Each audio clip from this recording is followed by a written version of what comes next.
पिता, पुत्र और पवित्र आत्मा के नाम पर आमीन। आत्मदर्शन के सभी दर्शकों को मेरा प्यार भरा जय यीशु। प्यारे विश्वासियों, आगमन काल के पहले रविवार में आज हम मनन चिंतन करने जा रहे हैं नबी ईसाया का ग्रंथ अध्याय 63, पवित्र वचन संख्याएं 16 से लेकर 17 और अध्याय 64, पवित्र वचन संख्याएं 2 से 7। कुरिन्थियों को लिखा संत पौलुस का पहला पत्र अध्याय 1 पवित्र वचन संख्याएं 3 से लेकर 9 और संत मार्कुस का सुसमाचार अध्याय 13 पवित्र वचन संख्याएं 33 से लेकर 37 तक। मेरे विश्वासियों, यदि आज मैं ये कहूं कि आप सबों को नए साल की शुभकामनाएं, तो यह शायद गलती नहीं होगी, क्योंकि आज हम हमारे पूजन विधि के नए साल की शुरुआत कर रहे हैं। आगमन काल का आगाज हम हमारी पूजन विधि के नए साल से करते हैं। जैसा कि हम सब जानते हैं, आगमन काल मसीह के जन्म की तैयारी का समय है। यह समय है हमें मानव इतिहास में ईश्वर के पुत्र के मनुष्य बनकर इस धरा पर पदार्पण करने के साथ ही उनके अंतिम आगमन के बारे में मनन चिंतन करने व उनके आने के लिए खुद को तैयार करने का। प्यारे साथियों, कोरोना काल में पड़ने वाला यह क्रिसमस एक ऐतिहासिक क्रिसमस है। इसे मनाने के तौर तरीके से लेकर क्रिसमस को लेकर हमारी समझ और वर्तमान संदर्भ में इसका संदेश सबसे हटकर होने वाला है, अलग होने वाला है। आज के पहले पाठ में हमारी वर्तमान परिस्थिति को बखूबी सटीक तरीके से दर्शाया गया है। नबी ईसाया के ग्रंथ से लिया गया आज का पहला पाठ वैश्विक महामारी झेल रहे हमारे संसार की भावनाओं को और ईश्वर के बिना मनुष्य की दयनीय दशा का बखूबी चित्रण करता है। आज के परिवेश में हर कोई मुक्ति के अभिलाषी है। विशेष करके कोरोना महामारी झेल रहे लोग इस कोरोना से मुक्ति चाहते हैं। आज के पहले पाठ में नबी ईसाया अध्याय 63 में प्रभु का वचन कहता है, प्रभु तू ही हमारा पिता है, हमारा ईश्वर है, हमारा मुक्तिदाता, यही अनंत काल से तेरा नाम रहा है। वचन कहता है ईश्वर का नाम ही सदा से मुक्तिदाता नाम रहा है। मत्ती अध्याय 1 वचन 21 में हम पढ़ते हैं, गाब्रिएल दूत ने संत यूसुफ से कहा, वे पुत्र प्रसव करेंगी और आप उसका नाम यीशु रखेंगे, क्योंकि वे अपने लोगों को उनके पापों से मुक्त करेगा। गाब्रिएल दूत मरियम और यूसुफ को अपने बेटे का नाम यीशु रखने को कहते हैं। इब्रानी जबान में यीशु को यीशुआ कहा जाता है, जिसका मतलब होता है मुक्तिदाता या उद्धारकर्ता। प्यारे विश्वासियों, यूं तो लोग दुनिया में तथाकथित कई धर्मों और देवी देवताओं को मानते हैं, परंतु किसी भी देवता का नाम या किसी भी देवता के नाम का अर्थ मुक्तिदाता या उद्धारकर्ता नहीं है। आगे आप ही समझ सकते हैं कि आप अपने उद्धार और छुटकारे के लिए कहां जाना है या किसके पास जाना है। अपने उद्धार की आस किस पे लगाना है, मुक्ति व छुटकारे व चंगाई की उम्मीद किस पे करना है, किस पे लगाना है।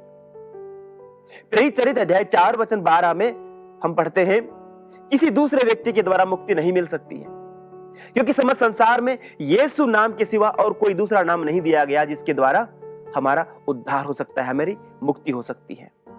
जी हाँ प्यारे साथियों, यही नाम है जो हमें मुक्त कर सकता है, छुटकारा दे सकता है, सच्ची आजादी दे सकता है। फिलिपियों को लिखा संत पौलुस का पत्र अध्याय 2 वचन 9 व 10 में हम पढ़ते हैं, प्रभु का वचन कहता है, ईश्वर ने उन्हें महान बनाया, यीशु को ईश्वर ने उन्हें महान बनाया और उनको वह नाम प्रदान किया जो सब नामों में श्रेष्ठ है, जिससे यीशु का नाम सुनकर आकाश और पृथ्वी तथा अधोलोक के सब निवासी घुटने टेके। वह सब नामों में श्रेष्ठ नाम है और उसके आगे सब कोई घुटने टेके और उनके सामने सब घुटने टेकेंगे। सारी ताकतें, सारी शक्तियां, सारे रोग, सारी बीमारियां, सारे प्रलोभन, सारे पाप, सारी बुरी आदतें, शैतान की ताकतें, दुश्मन की ताकतें, सारे बंधन, शाप, महामारियां सब यीशु के आगे घुटने टेकेंगे। हम इस आगमन काल में उस ईश्वर के आने की प्रतीक्षा कर रहे हैं जिसका नाम यीशु अर्थात मुक्तिदाता है। नबी ईसाया आज के पहले पाठ में प्रार्थना करते हुए कहते हैं, प्रभु तू आकाश को फाड़ कर उतरा। Oh that you would rend the heavens and come down। आगमन के पहले इतवार में हमारी भी प्रार्थना यही होनी चाहिए। हे प्रभु आकाश को चीरते हुए तू उतरा, अपने शक्ति व सामर्थ्य के साथ तू उतरा। यीशु आजा, हमारे मुक्तिदाता तू आजा। हमें तेरी जरूरत है, पहले से कहीं अधिक हमें इस समय में तेरी जरूरत है। Yes lord, we need you more than ever.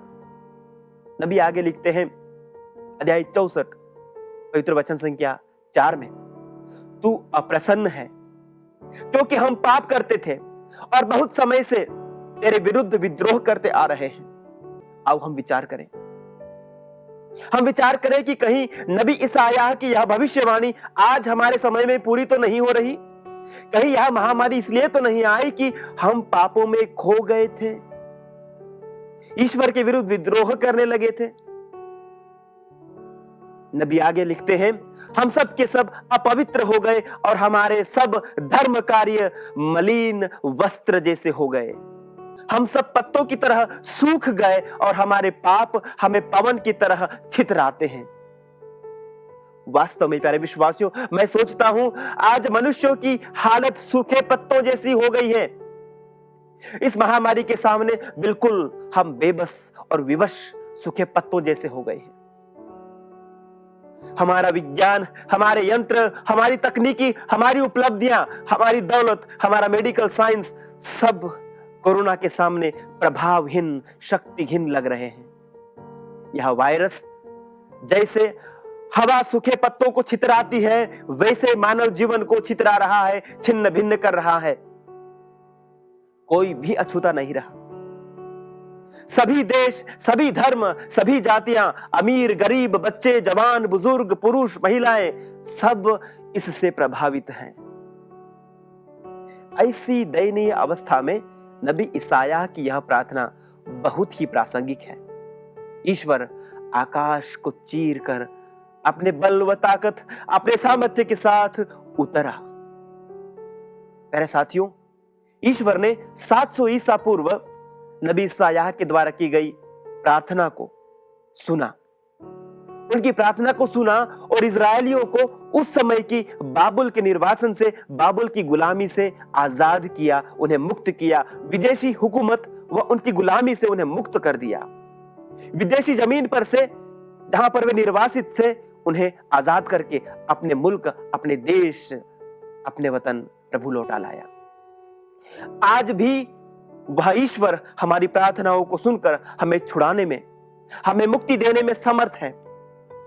पापी संसार की दर्द भरी आहें सुनकर मानव इतिहास में इंसान बनकर 2000 वर्ष पूर्व इस संसार में, इस धरा पर पदार्पण करने वाला हमारा मुक्तिदाता, जिसका नाम यीशु है, इस क्रिसमस पर आपके लिए, मेरे लिए आशा व उम्मीद, आनंद का संदेश लेकर आ रहा है। वास्तव में जो विश्वासी हैं, उन्हें तो किसी भी समस्या के सामने घुटने टेकने की कोई जरूरत नहीं, क्योंकि हम में ईश्वर की कृपा विद्यमान है, जो हमारी ताकत और हिम्मत का स्रोत है। आज के दूसरे पाठ में संत पौलुस कहते हैं, आप लोगों में किसी कृपादान की कमी नहीं है और अब आप हमारे ईसा मसीह के आगमन की प्रतीक्षा करते रहें।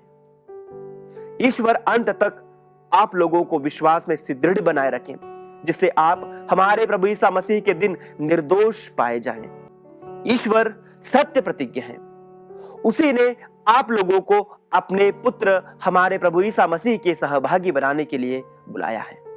आज के सुसमाचार में प्रभु यीशु अंतिम दिनों के संकट की भविष्यवाणी करते हैं। जो हम आज देख रहे हैं, सब उन दुख संकटों की एक झलक मात्र है जो अंतिम दिनों में संसार पर आ पड़ेंगी। क्योंकि प्रभु यीशु कहते हैं, उन दिनों जैसा संकट सृष्टि में संसार के प्रारंभ से अब तक नहीं देखा गया। हां, कुछ हद तक कोरोना संकट इस श्रेणी में आता है, क्योंकि शायद ही ऐसा वैश्विक संकट मानव इतिहास में पहले देखा गया है। नबी ईसाया की तरह हमारे इस कोरोना ग्रस्त संसार में, इस संकट की घड़ी में हमें क्या करना चाहिए? हम नबी ईसायाह की तरह हमारे इस कोरोना ग्रस्त संसार में ईश्वर के आने के लिए प्रार्थना करें। प्रभु यीशु के आने के लिए प्रार्थना करें। हम कहें, यीशु आइए, मारानाथा, कम लॉर्ड जीसस कम। यीशु, आपका नाम मुक्तिदाता नाम है। हमें मुक्त करने आ जाइए, हमें छुड़ाने आ जाइए। आज के सुसमाचार में कहा गया है, यदि ईश्वर ने उन दिनों को नहीं घटाया होता तो कोई भी प्राणी नहीं बच सकता, किंतु अपने चुने हुए कृपा पात्रों के कारण उसने उन दिनों को घटा दिया। आइए प्यारे विश्वासियों, ईश्वर के चुने हुए कृपा पात्रों, आइए हम विश्वासी लोग हमारी प्रार्थनाओं को बढ़ाएं। सारे संसार के पापों के लिए हम प्रार्थना करें और कोरोना से बीमार संसार में यीशु के जन्म के लिए हम तैयारी करें। जी हां, हमारी प्रार्थनाओं व प्रायश्चित से संकट व दुख के दिन घटाए जाएंगे और जल्दी ही हमारे इस संसार को राहत मिलेगी। हम सामान्य जिंदगी में फिर लौटकर ईश्वर की महिमा कर पाएंगे, ईश्वर की महिमा गा पाएंगे। आमीन।